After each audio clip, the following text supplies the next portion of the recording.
It is such a pleasure to be here with you today. I am Crystal Carr Townsend, President and CEO of the Healthcare Initiative Foundation, and we have been with the county since 1973, investing in health and wellness.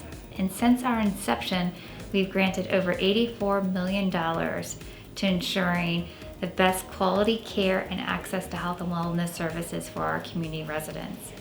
It has been such a privilege to be here at this time working with such exceptional leaders to address the pandemic crisis. We have seen such flexibility, innovation, and the ability for those to give beyond what they thought ever possible to transform systems to better meet the needs of our residents.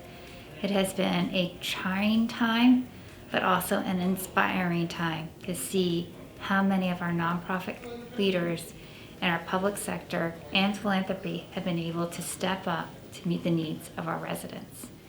We have seen the innovation and initial investment at the Up County Regional Services Center to create a distribution hub at Black Rock Center for the Arts, which had been unheard of before the pandemic. We have also seen the ability for the public sector to partner with philanthropy to give out over $2.2 million in emergency food assistance and grants. HIF was able to, in just a 3-month period of time, give out over 70 grants to nonprofits to help with addressing the food insecurity, but also to help build capacity so that our nonprofits could step up with cold storage, storage space, transportation, so that they can meet the needs of our residents in getting food in the hands of those that are hungry. In addition, we have worked with really creative responses to provide COVID testing, which has just been just tremendous. We knew that we were having disparate outcomes in our testing, and we needed that data, and we needed all residents to feel confident and secure of where they're getting their testing and test results. And we worked really hard to break down those barriers for access, and we did it all together. Now we look at the vaccine and coming up with multiple strategies to do mass vaccination sites, to do county sites, to work with our hospital systems, to work with the National Guard, our faith community, and again, the valuable partnerships of our nonprofits to get the vaccines to all in our community.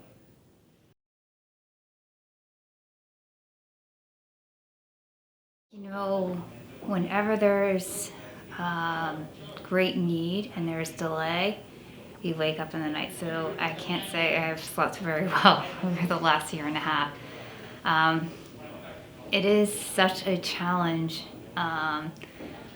working through all the layers to making decisions, and to also not just making the decisions, but to getting to operationalize and getting all the systems to work together. But I have been just utterly thankful that we have been able to really refine and retool so that we're able to affect change. But I would say the greatest thing is knowing that that there's people suffering, and how to constantly be thinking and strategizing and problem solving to making sure we're able to meet that need.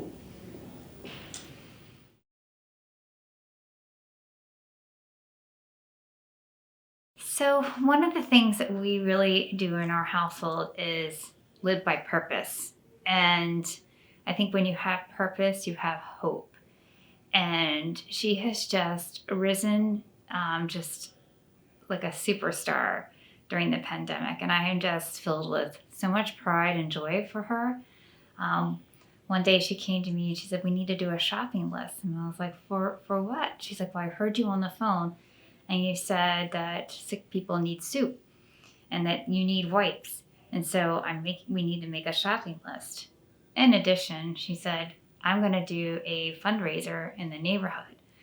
And I worked together with 2 other friends, and we designed a project. We're going to do a bake sale one week, we're going to do lemonade the next week, and we're going to make bug spray the next week. I was like, that is a challenge. So coming up with how to make safe bug spray was quite interesting. But she raised with her friends $125, and that went directly to buying baby wipes because that's what she said she wanted to have it go for. And she just has come up with these things each time. One day she started raiding our pantry and putting food in bags and said, "You need to take this away." Another time she worked on helping to create goodie bags for Halloween to give out to the mobile home park. So I think if you can cultivate a life of purpose and set goals for hope, it's a huge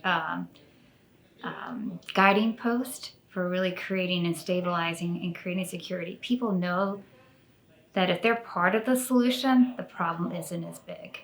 But if you leave people out of creating the solution, then the problem seems so overwhelming.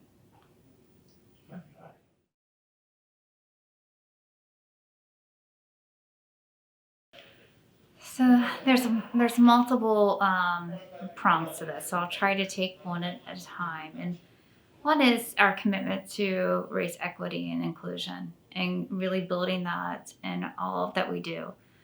I think some of you may be familiar with the report that we helped publish in partnership with the Metropolitan Council of Governments and VCU, where we took all the data, and it's called the Uneven Opportunities Report.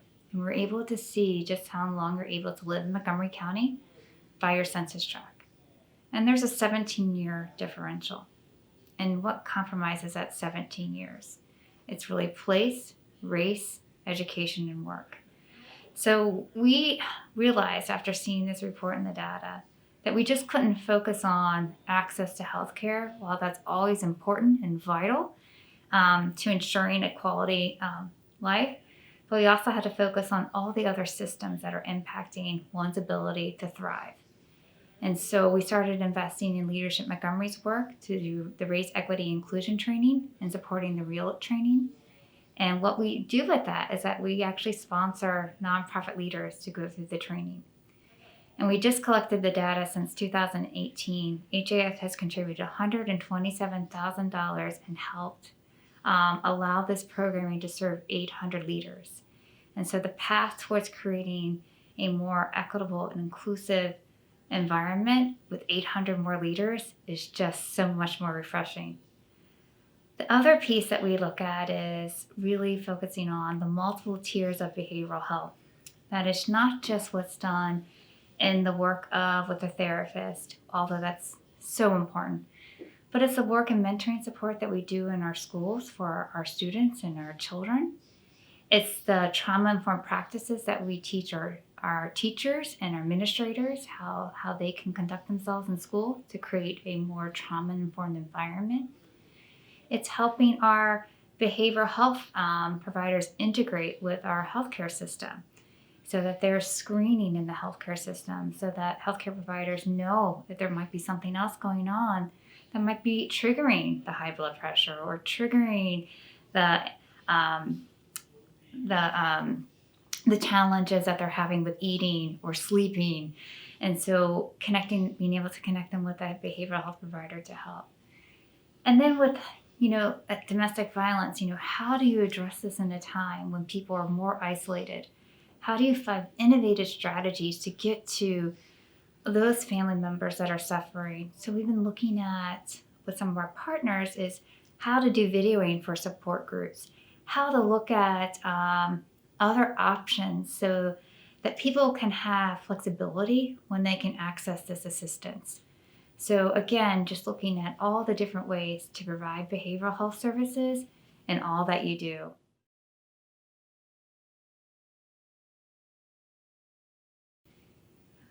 Well, I think every day finding new ways to create a normalcy in activities. One of the things that, from our own home experiences, we've done new things. Like we got a tent and we've been camping in the backyard. We've been doing things that are safe, but outside, going on more hikes, doing a lot of biking, doing things that are adventures, but new ways of doing adventures and that can bring us joy. We did a lot of skiing this year because it was an activity that you could do. It's it's distant, it's cold, you're outside, you're masked. And it was just a wonderful piece to give us a family sense of adventure. So I think finding joy each day and gratitude, instead of looking at the things that you can't do, look at all the things that you can do. And then the other piece I say is finding ways to give back. I think volunteering, whether you're a driver for meals, volunteering to mentor, volunteering to help put packets of food together or meal drives. I think every time you come together with purpose to solve a problem, it brings joy to your house and your home.